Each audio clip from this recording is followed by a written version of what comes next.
Ladies and gentlemen, the King is back, ready to do Daily Word from the Thrones, Daily Rap from the Throne, whatever the fuck we want to call it. It's my Kingdom address. You know how it goes.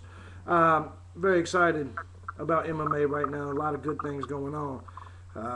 So I'm going to kind of go over a few things. Actually got a whole list of shit I'm going to go over. But I do want to thank all the Kingdom supporters, all the supporters of MMA Affiliates Radio. Big ups to Makai Moromo, the MFC, everybody that supports the Kingdom. We still support you. We love y'all. Man, I'm so happy, man, down here in Florida, bro. I can't explain to y'all how beautiful this place is. And so that's probably why I don't make quite as many videos as I used to. I'm out enjoying the beach and shit. So, big ups to Bubba Cola. The blue one, not the red one. The red one's like Coke. The blue one's like Pepsi. And yeah, that's how King JB get down. I still keep it gutter. Now, let's keep it rolling. Dana White, first subject. Dana White says Fedor basically blew his chance. His time is over. Dana White's a fucking jerk off. Let's go ahead and start off right there with that. I've had his mother in my house. Trust me, I know very much. I know a lot about Dana White. Dana White's a jerk off. He says that he did everything he could to make the Fedor fight happen. That's not necessarily true. He has done everything he could to bash Fedor over the years. He's done it several times. You know, there was no one happier at Fedor's failures in Strikeforce than Dana White. Dana White always has something stupid to say. My thing is this. Yeah, Fedor was getting older. But you have completely bashed his entire career and made it sound like he hasn't done shit. He has beat 6 former UFC world champions. Do you understand what that means? That means he's not fighting all cans. This is the one guy who took Nogueira, who I got as the #2 all-time heavyweight in the world. And obviously, Fedor was #1. But he took, Nogueira several times and beat his ass. There ain't one guy in the UFC, I believe, that could do that. I know you guys are going to say, well, Frank Mir beat him twice. That's true. So Frank Mir may get a pass on that one. But overall, man, Fedor was not done. Yeah, there's not a whole lot of fights he can take outside the UFC. Now, if Overeem gets canned because of the suspension, that's possible. I could see Fedor Overeem New Year's Eve. Yeah, that'd be tight. Listen, man, Fedor is not a joke, but I just think that Dana White's full of shit. You know what I'm saying? Yeah, there's no question. Fedor's management is just sorry sons of bitches. They suck. But Fedor himself, just because he lost a couple of fights and hasn't won 30 in a row again, doesn't mean he sucks. He would beat a lot of guys in the UFC. Fedor would destroy Roy Nelson. Fedor would destroy Pat Barry. Fedor would destroy, let's see, who else we got? I don't know if he'd beat Cain Velasquez. I don't know if he'd beat Dos Santos. Fedor would destroy Fabricio Verdum. I don't give a fuck whether Verdum beat him or not. Fedor just made a stupid fucking decision and he paid for it. But 9 times out of 10, Fedor beats Verdum's ass. We all know it. You know it. I know it. That's just the way it goes. So basically, fuck Dana for what he's saying. I'm going to just say that now. Sean McCorkle, the lame who pads his record to get to the UFC, and then brags about his submission over Mark Hunt all day, every day, like he won a championship. Now, granted, beating Mark Hunt, the great Mark Hunt, I love Mark Hunt, is definitely something special. But let's be honest. Let's be honest here. In Mark Hunt's prime, Sean McCorkle wouldn't have came close at all. Sean McCorkle apparently is going to come to my house. I've exchanged addresses. I've let him know where I live. He's apparently going to show up to my house in May. He says he'll be in Tampa in May, so I'm definitely looking forward to this.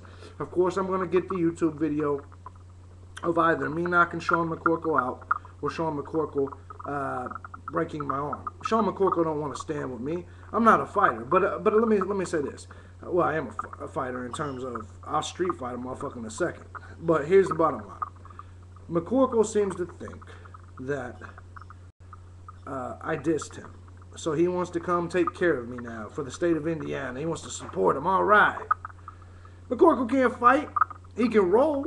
He can submit. But he can't fight. McCorkle will get his ass knocked out, and I'm not even a fighter. I don't care if he's 300 pounds. So I just want to say this, Sean McCorkle, because I know you and your whole goofy-ass family and your whole goofy-ass fucking city watches this. So let me say this. Sean McCorkle, fuck you. Come on down.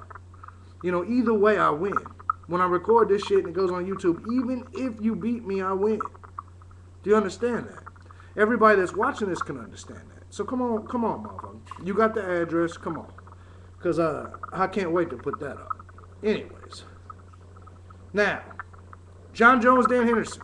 UFC 149, I believe. Great fight. A lot of people doubt Hendo. I don't doubt him, but I do think John Jones will win the fight. I think John Jones will somehow pull it off. It's gonna be I think it's gonna go a lot like the Anderson Silva Hendo fight. I think Hendo's gonna put up a solid fight. But at the end, I don't think Hendo's gonna land the H-bomb or whatever they're calling it these days to beat John Jones. I hate John Jones, and a lot of y'all know that, but I respect his ability. I respect what he's done, and I respect who he is in the light heavyweight division. There's no one in that division that can beat him, period. Not at this moment. Speaking of that, Chuck Liddell says he would come out of retirement for one fight if they would give him John Jones, well, actually just a title shot. Chuck, sit down. You know, I would definitely watch the fight, no question, but come on, dude.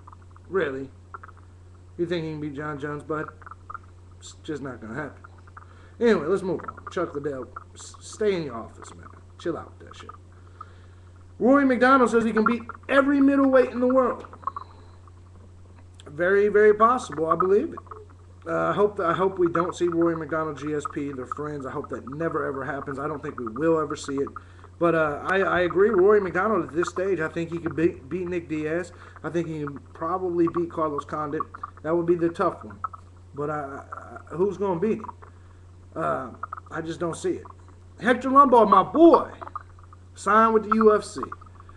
He'll be on MMA Affiliates Radio this Sunday. He's going to make the announcement. The announcement already out there thanks to Bellator. But Hector Lombard will be on the show Sunday to discuss his new signing with the UFC. I'm telling you right now, you heard it here first. Hector Lombard will be the UFC middleweight champion. I love Anderson Silva. I think he's the best fighter in the world. But I do think Hector Lombard brings a lot of threats that could beat Anderson Silva. Bottom line, I'm a Hector Lombard fan. I consider him a friend. Hector Lombard is going to beat every single person in the middleweight division. I don't care who you put in front of him. I don't give a shit. Hector Lombard's that damn good. So anybody that doesn't think Hector Lombard belongs there, do your math, pay attention. He's the middleweight's Fedor, and I mean Fedor in his prime. That's who Hector Lombard is. Big ups to Hector Lombard, MMAKingdom, MMA Affiliates Radio. We definitely support you 100%. Can't wait to see you in there. Chris Weidman, Mark Munoz, UFC on Fox 4, I believe it is. Great fight between wrestlers, man. Chris Weidman, this is big for him. I know he trains up there with Matt Serra. I really like him so far. He can knock you out. He's going to use his wrestling. Same thing with Mark Munoz. In the end, Chris Weidman, however you want to pronounce it, Weidman, he walks away the winner in this. I've never liked Mark Munoz, really. But Chris Weidman, he stays undefeated here. He keeps going. I'm a Weidman fan. He's going to keep going. Frank Mir dos Santos. Let's talk about that a little bit. Alistair Overeem, obviously out. We'll talk about Overeem here in a second. Frank Mir dos Santos. Frank Mir has no chance. Dos Santos is going to run right through him. He's going to beat him up just as bad as he beat up Carwin, just as bad as Brock Lesnar beat up Mir. That's just the way it's going to go. And I don't see how anyone can see it any other way. Alistair Overeem. I watched his entire commission proceedings yesterday. This doctor of his is the biggest fuck up in the history of the medical profession. But I will say this. Alistair Overeem, 9 months. That puts him right in time for a December 29th card for the UFC. I think he got off good, man. He'll take this 9 months, go train. He'll be ready for the biggest show of the year towards New Year's Eve. And if UFC cuts him, fine. He'll fight Fedor somewhere in Dream or some shit. Bottom line of it is, I'm telling you now, Overeem got off pretty well. Now, a lot of people have asked me my thoughts on steroids and growth hormones and testosterone, therapies and all that. Listen, Overeem has been juicing forever. We've all known it. Do I find it cheating? Yep. Do I think most people cheat? Yep.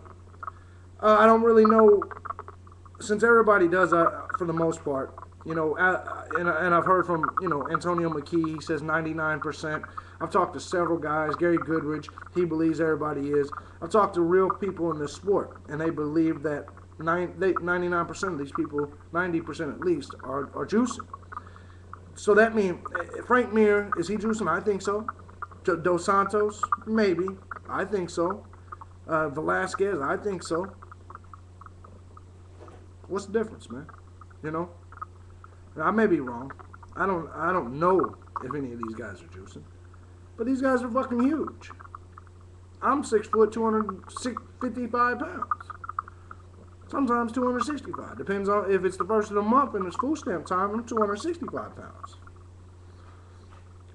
It's just the way it goes. Nogueira Congo. Great fight. I love this fight, man. Love this fight. Nogueira can stand with Congo, I'm telling you, and he can take it to the ground. Antonio Nogueira wins this fight, but I think it's by decision. Very excited to see Nogueira get into the win. I told y'all for a long time, Nogueira's not done. You guys are about to find out even further.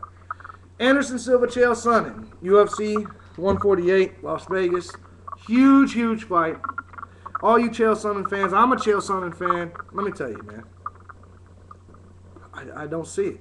I think he's pissed off Anderson Silva, and I think Anderson Silva's going to come in here with a point to prove. I personally would like to see Chael Sonnen walk away with the belt. I don't think it's going to happen, man. And I got Anderson Silva knockout first round. With all that, you know, that's the news for today, the MMA Kingdom. You know, love me, hate me, I really don't give a shit. But at the end of the day, I just do this shit for fun. Most of y'all know that. I'll be doing this shit more often. I appreciate everybody that supports the MMA Kingdom. I appreciate everybody that supports King JB. Once again, I want to say rest in peace to Johnny. I'm really sad about this. Johnny Parker, you know, with his car accident, was one of the first fans of King JB. It's still in my mind. I'm sorry about everything you went through, Johnny. Johnny's family, all of that, man. With all that said, man, the MMA Kingdom, MMA Affiliates Radio, check us out. You know the .coms, you know the Facebook, you know the Twitters. Holla at me, man. I love y'all, man. King JB's out.